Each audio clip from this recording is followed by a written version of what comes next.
episode of Baku Brace with Art Now Media, communicating impact for climate, nature, people, and development. New day, new inspiration.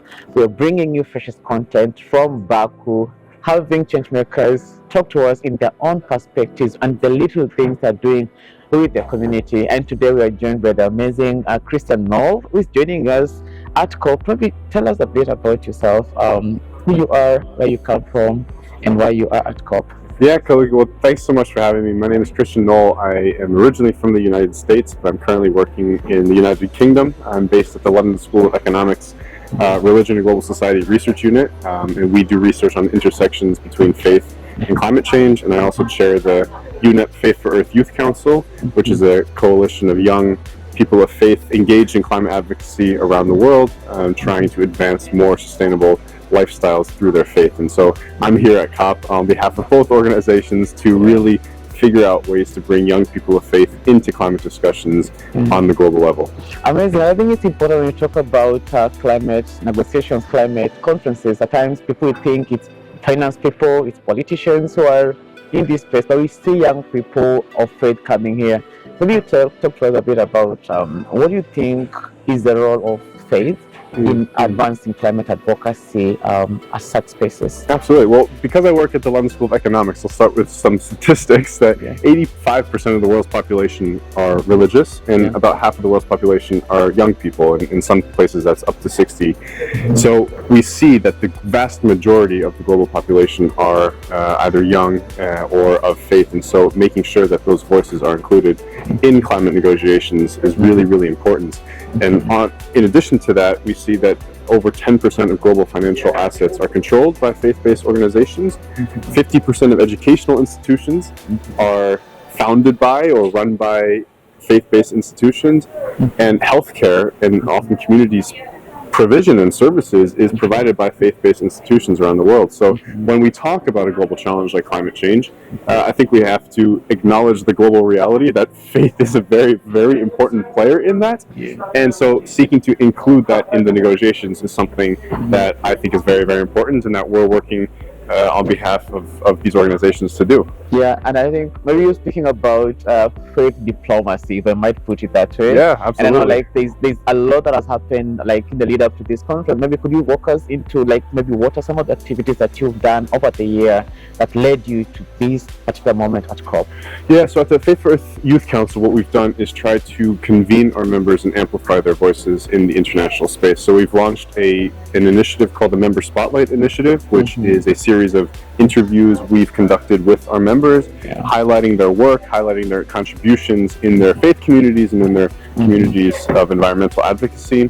We've also started a climate leadership forum where we bring together those young leaders and bring in other young leaders engaged in environmental advocacy to equip them to contribute to global discussions such as these and to the climate movement in other ways. And we're working as we look forward to 2025 to launching a couple of initiatives to integrate young faith voices into curricula on how to make green festivals, the celebration of faith more sustainable, and many other initiatives. So I'm happy to be a part of that. I'm happy to lead on that, and it really is an honor to be here in Baku to communicate those messages to people. Wow, amazing that the magic does not happen here. The magic starts from back at home when people are planning these forums, organizing sessions to even empower ourselves and build the capacities on what needs to be done.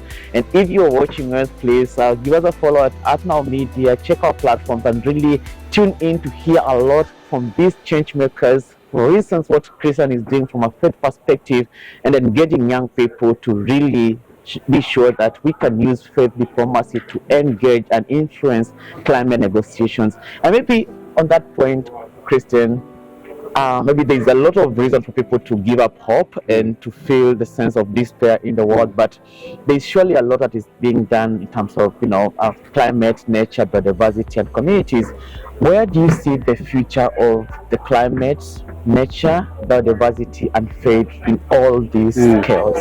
I think faith is the anchor to the earth, anchor to action. It is an impetus for action. It mobilizes us in ways that other spaces don't, where policy might be failing, where we feel a sense of despair around progress, around finance. Faith is is a root of hope that we have for the world, for the future, and for our role in it. And I think if we can tap into that, particularly with young people of faith, and tap into that desire to make changes, that desire to steward the earth that we've been given by God, and be change makers for and on behalf of our faith communities. That's something that gives me hope. And I think as we are all very concerned about the climate situation and the climate crisis, that's something that we can hold on to and spread that inspiration and that hope to everybody who is of faith or no faith, but has faith in the potential for change. And I think if we can drive that, and if we can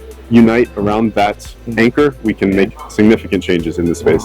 But in fact, we have to be grounded in our faith, in our beliefs. Let's know there's more that connects us than what divides us, and we should embrace that aspect. And maybe last one, Faith, out to you. I almost called you Faith. Sorry, Kristian. I'll take it. Yeah. I mean, world leaders are here. Yeah, we're calling this a climate, a finance COP, a lot of expectations out of COP. I just wonder, what your message would be, number one, to world leaders who are here, and then what your message is to the world. The young people are looking up to you. They watch this. They want some inspirations. What's your message to them as well? So I think to world leaders, I just think it's so important. Involve the communities where there's impact. Include faith communities in these discussions. Make sure that faith communities and faith leaders are central points of contact, points of reference, points of advice, because the potential for convening and convincing and mobilizing and inspiring lies often in those communities grounded in a faith. So I would say to world leaders, it's so important to include those constituencies, as well, of course, as younger people of faith in those gatherings. To everybody who's watching, I think it's just important to know that you can make a difference, and there are spaces for you to make a difference, and there are many, many people, and I'm privileged to be one of them, working to create opportunities for further engagement, create avenues and an infrastructure for impact, even especially on the local level and even on the global level in forums such as these. And I just really want everybody to say that there is hope.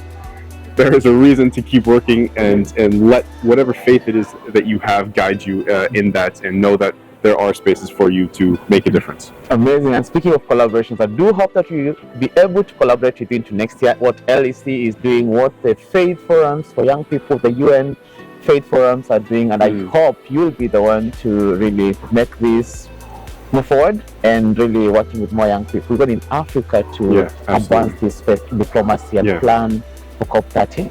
Absolutely. Is that promise?